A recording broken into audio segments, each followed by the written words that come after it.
Broke-ass Reefer. Who's the broke-ass Reefer? How's it going, everybody? I am your broke-ass Reefer. I'm holding the mic today because we're outside. It's a little bit windy. And today we're going to clean up this glass aquarium. This is actually a sump that I got for my 18 feet of continuous reef tank. We're moving forward with that project. I've been building up stuff for months now, and finally making some moves. So subscribe and follow the journey. We're going to have some good videos coming up here. Today we're cleaning this tank. First, we're going to talk about how to inspect a used tank when you first purchase one. Two of my tanks, the 75 bar tank mixed reef and the 90, are both used tanks because I am broke, and that's how the broke-ass reefer does it. So what you want to do is you want to get down here. First, check it. Make sure there's no cracks or scratches. This is a sump. I don't care about scratches. I do care about cracks. If this is your tank that you're going to have, you don't want that, pass on it. Find another. There's always another one on Craigslist. There's always another one on Facebook Marketplace. Someone who's gotten sick of the hobby, you'll find yourself a deal. Broke-ass reefer tip. All right, so you want to make sure that your silicone is nice and supple, not hard, cracked. You don't want any air pockets in there. This one, as you can see, is rimless, neither on the top or the bottom. So I have a feeling that this was somebody's DIY tank. I happen to know where it came from, so I feel confident about its structural integrity. This does worry me here. You see how thick that is, holding that together. However, that's on the return end, and there's lower water pressure than over here in the open part of the sump. And also, these glass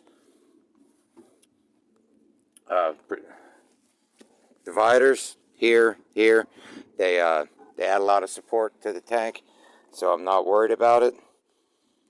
All right, let's get this thing clean. We'll go with the usual subjects: vinegar, acetic acid. Pretty good, works well. Put a little bit of spray in the spray bottle. I do it about 50-50. Water and vinegar. Scrub it, wash it down. When I scrub it, I like to use Mr. Clean Magic erasers. You probably don't know it, but if you have a reef tank that's a couple years old, you probably got hard water stains inside your glass, and you just can't see it because it's wet.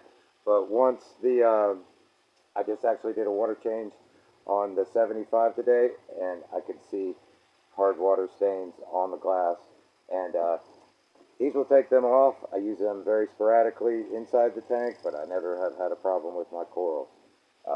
Mr. Clean Magic Eraser. Do not get the ones with the soap. That'll fuck your shit up. Be sure to rinse it out real good. However, today, this sump is pretty clean. I got it from for a steal from one of the customers, from Carlos from Ultimate Aquariums of Tampa Bay.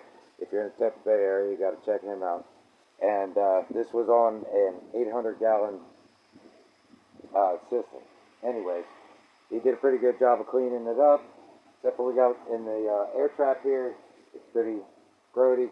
$4.50 for the vinegar, $4.50 for the scraper. If you remember from tank maintenance, I did a little $4.50 scraper review from Lowe's. Works great. That's good for algae. But for some of these harder water stains today, we're going to use Barkeeper's Friend. The Barkeeper's Friend has oxalic acid. It's about 10,000 times stronger than the acidic acid in the vinegar, yet it's still safe. We're going to rinse it out real good, of course, anyways. But it's used in a lot of common food products as a preservative, and in baking as a leavening agent. So it's safe, super effective, and puts all these to shame. So what we're going to do with the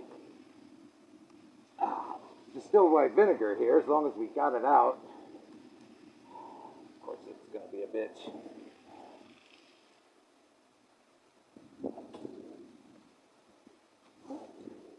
Alright.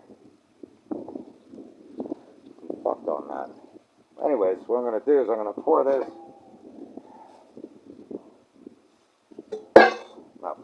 razor blade. Ow, don't touch yourself. Danger. Danger, danger.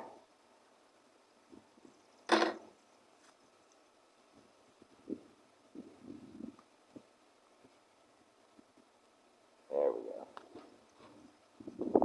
As long as we have this out, we're going to pour some of it in the old stainless steel bowl of the wife's here. We're going to drop the heads of our MP10s in there, let them soak for a few hours, scrub them up, get them back in the tank. That's what vinegar is good for. I also like the citric acid in the powder. I just don't have any right now. This is what I have. Alright, so we're going to take the barkeeper's friend. I hope you're still hearing me here. And we're going to just put some on the sponge. We're going to rinse it out with a hose first, get it wet, get some on the sponge, and just start working it. I'll show you what it looks like when we're done.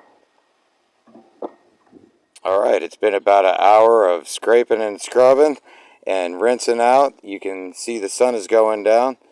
But we dispelled the myth about the barkeeper's friend doing any scratching on the acrylic here. These filter sock holders are acrylic. It's hard to tell in the video, but it cleaned them up nice. They're a little cloudy now from the water, but no scratches or anything like that. I had to break out one other tool from my broke-ass Reefer maintenance bucket, and that's the scrubby brush, so I could reach all the way to the back in these partitions here, and it's absolutely beautiful. It's time to get it in the fish room. That's how the broke-ass Reefer does it, by buying used and restoring it.